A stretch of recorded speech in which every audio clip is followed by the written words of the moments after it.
ଅନୁଭବ ଘରକୁ ଆସିଯାଇଛି ଗୋଟେ ବହୁତ ବଡ଼ ଦୁଃଖର ଖବର। ତାଙ୍କ ବାପାଙ୍କ ଏବେ ମୃତ୍ୟୁ ହୋଇଯାଇଛି। ଅନୁଭବଙ୍କ ବାପାଙ୍କ ମୃତ୍ୟୁ ପରେ ସେ କାନ୍ଦି କାନ୍ଦି ବେହାଲ ହୋଇଥିବାର ନଜର ଆସିଛନ୍ତି। ଆପଣମାନେ ଜାଣିଥିବେ ଅନୁଭବ ତାଙ୍କ ପରିବାରକୁ ବହୁତ ଅଧିକ ଭଲ ପାଆନ୍ତି। ଖାସ୍ କରି ତାଙ୍କ ବାପା ମାଆଙ୍କୁ ସେ ବହୁତ ଅଧିକ ସ୍ନେହ ଆଦର ଓ ଭକ୍ତି କରିଥାନ୍ତି। ଆପଣମାନେ ଜାଣିଥିବେ ଅନୁଭବ ମହାନ୍ତି ଗୋଟେ ଇଣ୍ଟରଭ୍ୟୁରେ କହିଥିଲେ କି ଛୋଟବେଳେ ତାଙ୍କ ବାପା ଓ ମାଆ ତାଙ୍କୁ ବହୁତ କଷ୍ଟରେ ପାଳିଛନ୍ତି। ଆଉ ଏହାପରେ ସେ ଓଡ଼ିଆ ଅଭିନେତା ହେଲା ପରେ ତାଙ୍କର ସ୍ଥିତି ଓ ପରିସ୍ଥିତି ବଦଳିଛି। ତ ଛୋଟବେଳେ ତାଙ୍କ ବାପା ତାଙ୍କୁ ବହୁତ କଷ୍ଟରେ ବହୁତ ଭଲ ପାଇବା ଦେଇଯିବା ସହିତ ବହୁତ କଷ୍ଟରେ ପାଳିଥିବାର ନଜର ଆସିଛନ୍ତି। ହେଲେ ଏବେ ଅନୁଭବ ମହାନ୍ତିଙ୍କୁ ଛାଡ଼ି ସେ ଚାଲି ଯାଇଛନ୍ତି। ଅନୁଭବ କହିଛନ୍ତି କି ତାଙ୍କ ଶେଷ ସମୟରେ ସେ ତାଙ୍କୁ ଖୁସି ଦେଇପାରୁନଥିଲେ। ଆଉ ଏହାର କାରଣ ରହିଛି ଅନୁଭବ ଓ ବର୍ଷାଙ୍କ ଡିଭୋର୍ସ କଥା। ତାହେଲେ ବର୍ଷା ଓ ଅନୁଭବଙ୍କ ବାହାଘର 2014 ମସିହାରେ ହୋଇଥିଲା।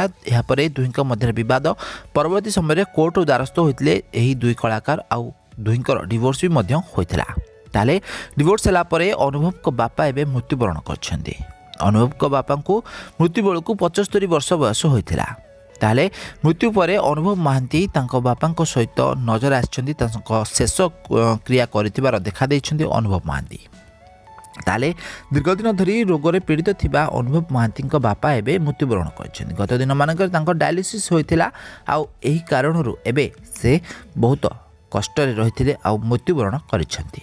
ତାହେଲେ ଅନୁଭବଙ୍କ ବାପାଙ୍କୁ 75 ବର୍ଷ ବୟସ ହୋଇଥିଲା ମୃତ୍ୟୁ ବେଳକୁ। ଆଉ ମୃତ୍ୟୁ ପରେ ଅନୁଭବ ମହାନ୍ତି ଓ ପୁରା ପରିବାର ପୁରା ଦୁଃଖରେ ଭାଙ୍ଗି ପଡ଼ିଥିବାର ନଜର ଆସିଛନ୍ତି। ତାହେଲେ ଫ୍ରେଣ୍ଡସ୍, ଆପଣମାନେ ଅନୁଭବ ମହାନ୍ତିଙ୍କୁ ତ ବେଶ ଭଲ ଭାବରେ ଜାଣିଥିବେ। ଦୀର୍ଘଦିନ ଧରି ଓଲିଉଡ଼ ଇଣ୍ଡଷ୍ଟ୍ରିରେ ସେ ଅଭିନୟ କରି ଆସୁଛନ୍ତି। ତାହେଲେ ଆପଣମାନଙ୍କୁ ଅନୁଭବ ମହାନ୍ତି କେମିତି ଲାଗନ୍ତି, ତାଙ୍କ ଅଭିନୟ କେମିତି ଲାଗେ, କମେଣ୍ଟ ବକ୍ସରେ କମେଣ୍ଟ କର।